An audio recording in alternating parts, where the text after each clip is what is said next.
Welcome back to the channel, everyone. BLN437, and oh my god, what crazy news. Finally, the offseason has picked up. Shohei Ohtani is now a Los Angeles Angel, and Giancarlo Stanton has rejected both trades from the St. Louis Cardinals and the San Francisco Giants, giving the Marlins four teams that he would want to join.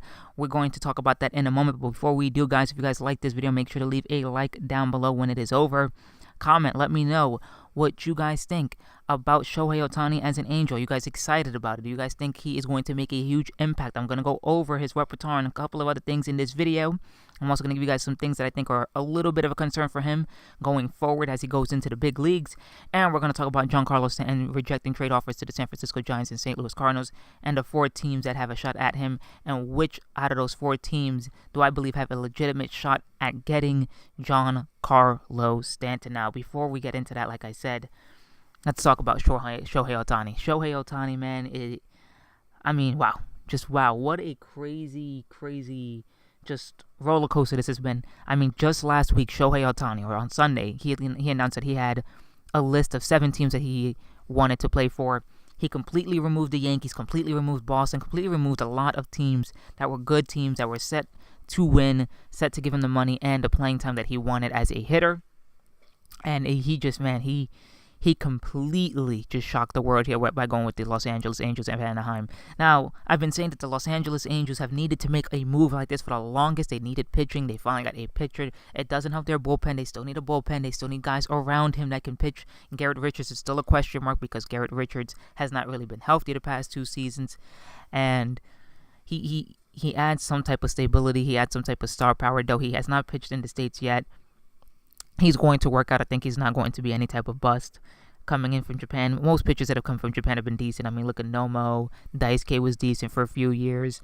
Darvish has been decent up to this point. Tanaka up to this point has been pretty decent as well. So I'm not going to sit here and say he's a complete bust yet. I got to see what he's going to do talent-wise. I've only seen one game of him, and that was against like the MLB All-Stars, and that was in 2014. So it's a big move.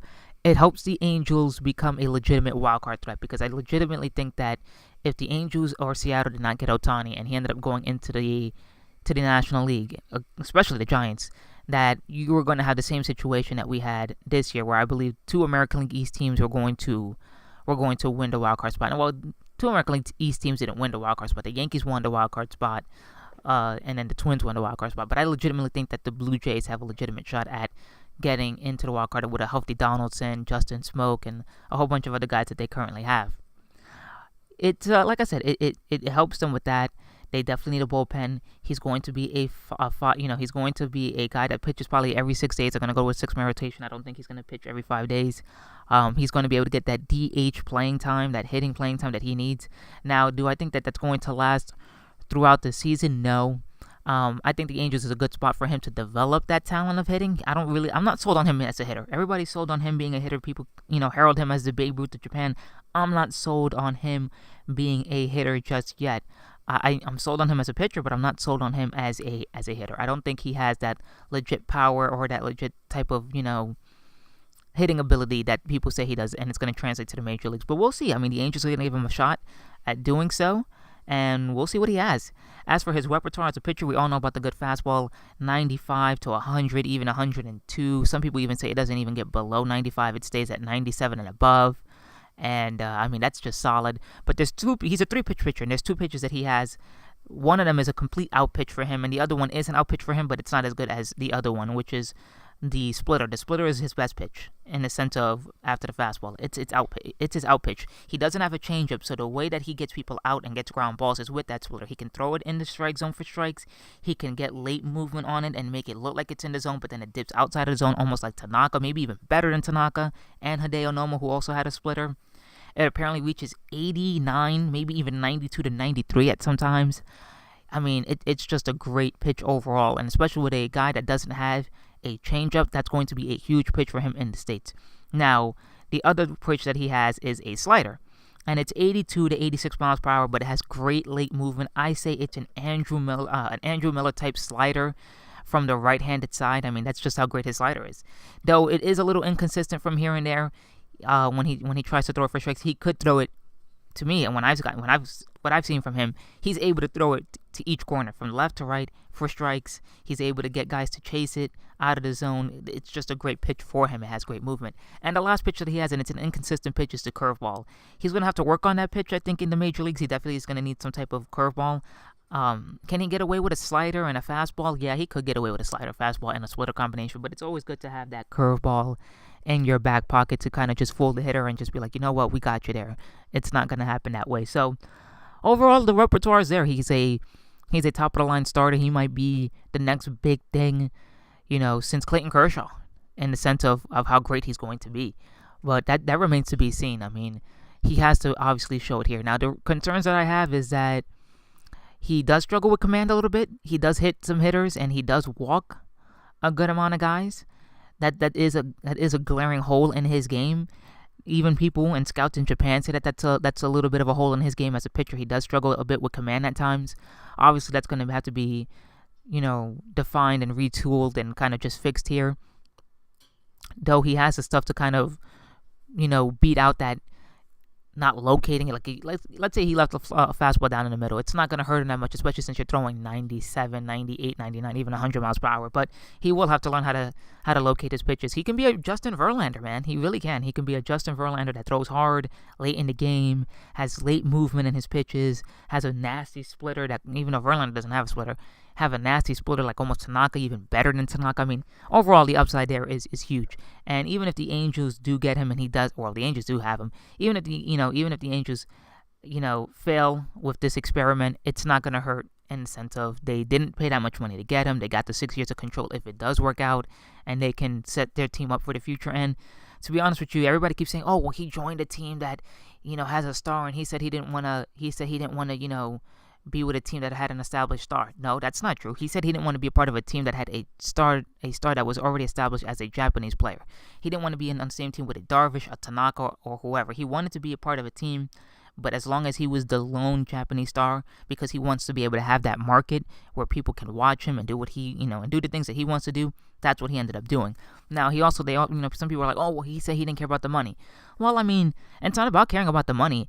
To me, the Angels still gave him the better opportunity to be able to be the two-way player that he wanted to be. Seattle wasn't going to be able to do that. Seattle was the only one that was going to be able to offer him that much money.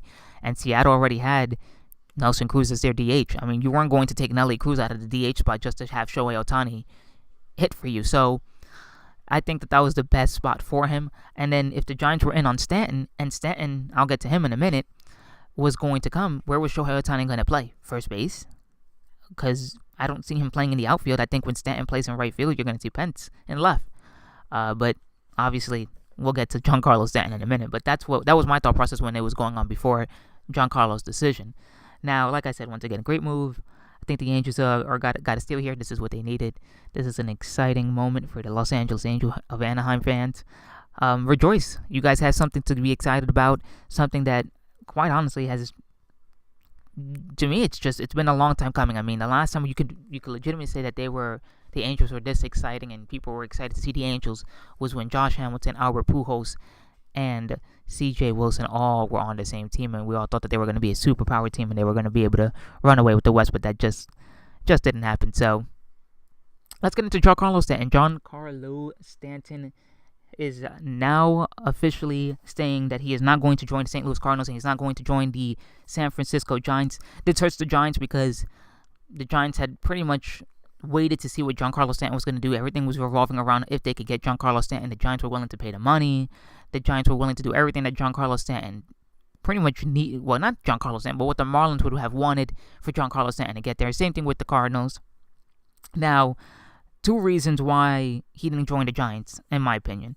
One, he had stated that the only way that the Giants were really going to swerve him into joining them was if they got Shohei Ohtani. Obviously, that did not happen earlier today.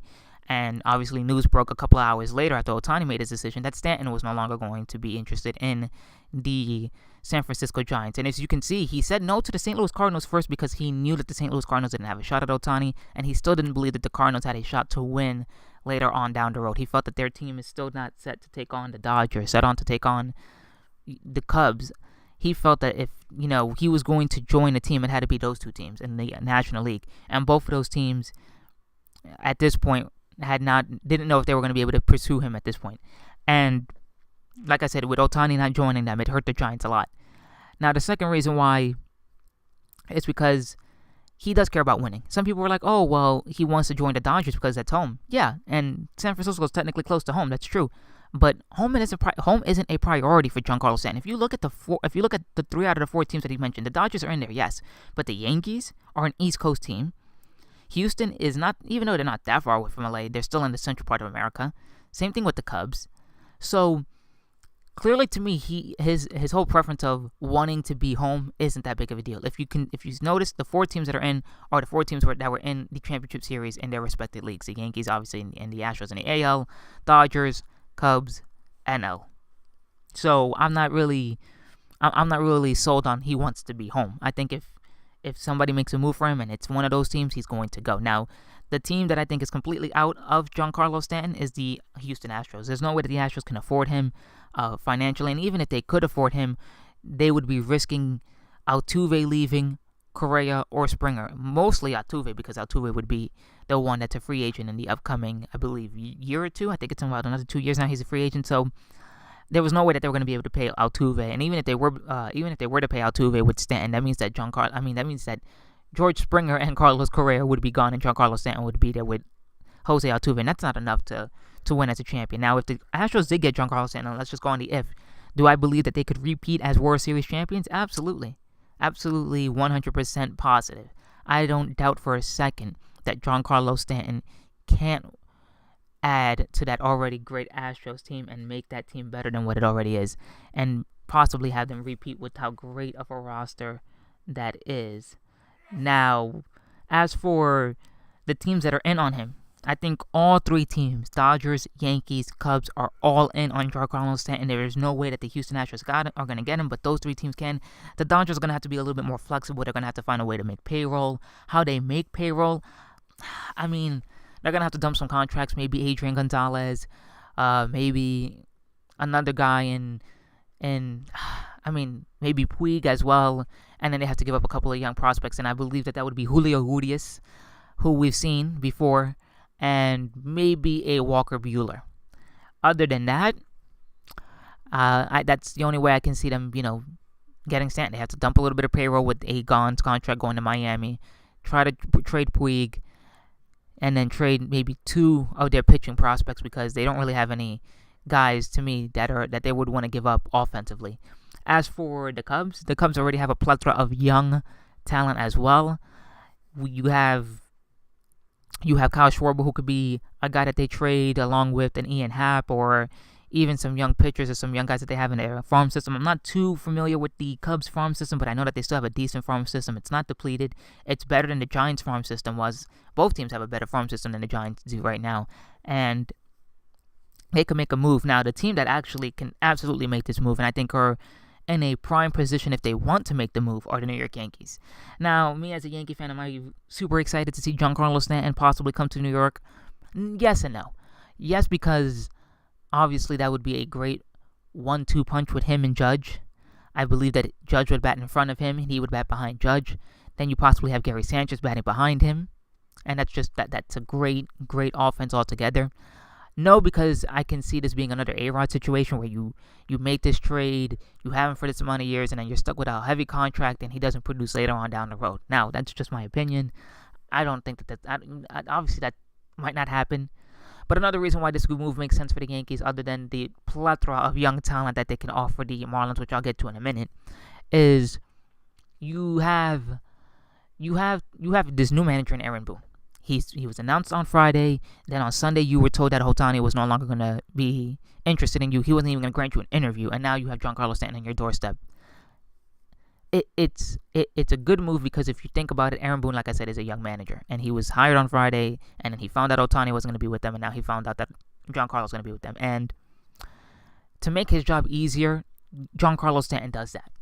Giancarlo Stanton, you can put in any part of the line, any part of the order in the lineup, and he's going to produce, and he's going to do big things for you, and he's going to hit bombs at Yankee Stadium. Yankee Stadium will play to that power that he has. He's going to be able to drive 110 to 120 runs easily if he can stay healthy. That's going to be the key for Giancarlo Stanton, and I think that's the key for the Yankees here, and for a lot of teams that are in on him, or the 3 teams that I believe are in on him. Can he stay healthy for a full season? He has not really been able to do that the past 3 to 4 seasons. Last year he did, but the past 3 to 4 before that he did not. And I think that that's going to be a concern for any team that gets him. But it's a good move for the Yankees, yes, if they can make it happen. I think the Yankees are obviously going to have to be willing to go over the luxury tax threshold. Some people are saying, well, who would you trade if the Yankees were to be interested and want to do this? You're going to trade Jacoby. You're going to trade Clint Frazier. You're possibly going to trade Justice Sheffield, which is a pitcher, or Chance Adams. You're not trading both. The Yankees are not going to give up both. And maybe one more guy in Aguilar, I believe his name is. I don't remember the last name. I might be botching it, and I'm sorry if I am botching it, but I believe it is him.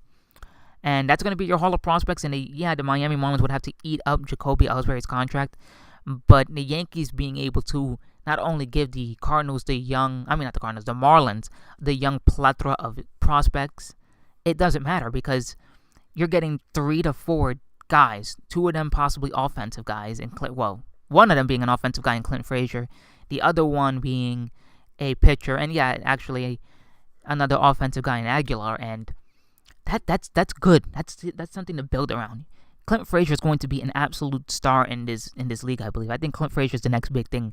I might be wrong on that, but I mean, when I look at his swing, I got to see him at Yankee Stadium. He has that swing, man. He has that power to all fields. He can hit all over the place. I mean, he's just that great of a hitter.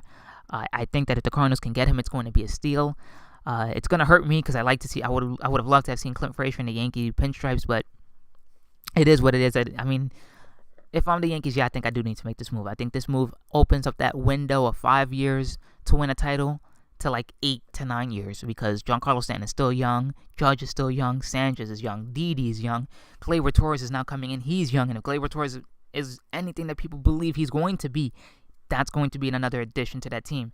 If Greg Bird can show up like he did in the end of the season and in the postseason, that's another great bat. I mean, this Yankee offense will be legit. I mean, 100% legit. We're going to see a lot of strikeouts in this Yankee offense between Judge, Stanton, and Bird, I believe, yes.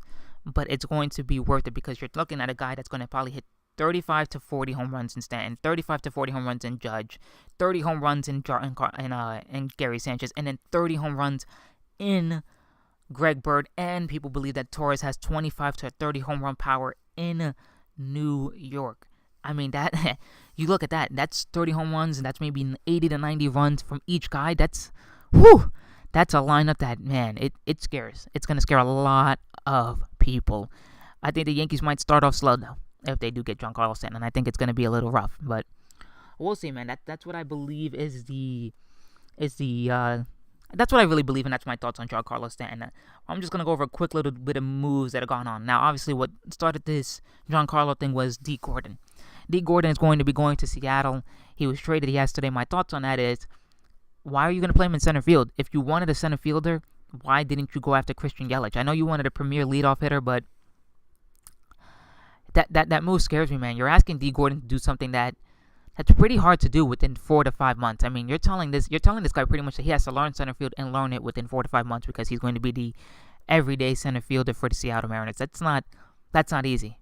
Yeah, he's going to meet Ken Griffey Jr., and Ken Griffey Jr. is going to help him immensely. He's going to do a lot of good work with him, but it's not the same as being there and actually, reading routes and seeing where the ball is hit and having the sun hit your eyes in the outfield. It's just not the same. It's completely not the same. He has dynamic speed. He's an on-base percentage machine. And when he does get on, like I said, he can get you 50 to 60 steals. And it's going to help Segura because Segura can bat second. You have Cruz who can bat third. Cano can bat fourth, or you can flip that around. Kyle Seager batting fifth. Zanino, if he can improve on the season that he had last year, is great. That makes that team just better than what it already is. I mean, Shohei Ohtani not joining them did hurt them because I don't know what you're going to get out of King Felix. I know that James Paxton is probably an emerging star now as a guy in that rotation, but if you could have got him with Ohtani and possibly King Felix being back to the King Felix of old, that's a great 1, 2, 3 there in your rotation. And They just did not get him, and that's just going to hurt them right there. And I mean, this move was meant so that way Shohei Ohtani could have more money to sign with Seattle. So that's a sucky move. That's a bad move, obviously, for or not a bad move, but it's just a bad feeling right there for Seattle, because you can tell Seattle really wanted to make that move happen with Shohei Ohtani. Now, the last thing I'm going to go over here is, or the last two signings, is Yusmeiro Petit is joining the Athletics. Good relief, long relief guy, good starter if they want to use him as a starter. Nothing too special about that. He's going to be decent. His stuff is going to play at Oakland Coliseum. But the other interesting move is Tyler Chatwood signing a 3-year, $38 million deal with the Chicago Cubs. It makes that rotation that much better. You have a rotation now that has John Lester, Jose Quintana, and I'm not saying that this is going to be the order in which they pitch. Kyle Hendricks, Tyler Chatwood, and then whoever you got as your 5 guy. Now, that means that John Lackey is completely done with this club. You're not going to have John Lackey back. Tyler Chatwood is going to be a better pitcher in Wrigley than he was at Coors Field. I mean, Coors Field we all know it's a crazy, just ridiculous place to pitch. They have to worry about the sea level, the air density, all of that stuff, and they have to worry about not the mechanics of their stuff, but how they spin the ball and all that other stuff. And playing in Chicago, playing in Wrigley, he's not going to have to worry about that. He's just going to have to worry about executing his pitches, working on his command, learning how to set hitters up properly, which I believe he knows how to do. Is he going to be a special guy in the sense that he can potentially be a 1 or 2 guy? No. He's going to be a good 3 or 4 starter in the major leagues, a good 3 or 4 starter for that rotation. He's going to be able to beat a lot of people's 3s and 4s, I think, in the National League. So, solid signing overall. As you guys can see, middle of the rotation type starting pitching is no longer cheap. You're going to have to spend a good $10 million or close to $10 million just to get that type of starting pitching in the market. And that's just the way that the game is going now. Middle of the rotation type starters are going for that much money, and bullpen guys are starting to go for more money. So overall, that's pretty much my thoughts on what's going on in the offseason so far. If Giancarlo Stanton goes anywhere, which I don't think it's going to happen anywhere soon or in the winter meetings, I'll be surprised if Giancarlo Stanton gets traded at the winter meetings next week. It's going to be a complete just craze. I mean, Ohtani and then Stanton in back-to-back weeks. That's just that's crazy. That is completely crazy. But anyways, guys, if you guys like this video, make sure to leave a like down below, comment as well, and subscribe if you are new. And my next video was going to be me going over Ohtani's repertoire, but I went over it here. I'm going to talk about is there a new Japanese superstar that can make it in the United States, and he won't make an impact with his arm, but with his bat? Who am I talking about? That video will be out in the next couple of days for you guys to find out. So anyways, guys, like I said, like, comment, share, and subscribe if you are new, and I will see you guys in the next video. Later, guys.